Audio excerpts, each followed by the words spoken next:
Ассаламу алейкум достар, бүгін мен сіздерге өте дәмді кептірілген баклажаннан жасалатын ащы корейский салаттың жасалу рецептімен бөлісетін боламын. Ол үшін біз табаға 40 грамм май құйып, май қызғаннан кейін ұсақтап және жұқа етіп туралған етті қуырып алатын боламыз.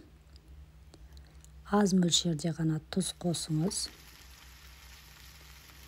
Баклажанды алдын ала 1 сағат ыстық суда ерітіп жұмсартып алдым.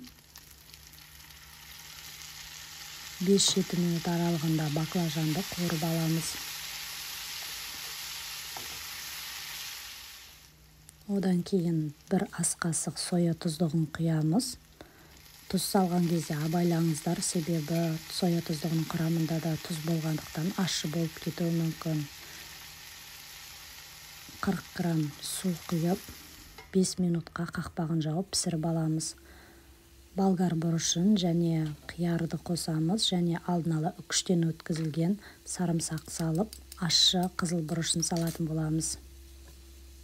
Тағы да 5 минутқа пісіріп аламыз. Салатымыз дайын, өте дәмді болып шығады. Сіздер де жасап көріңіздер, ас болсын.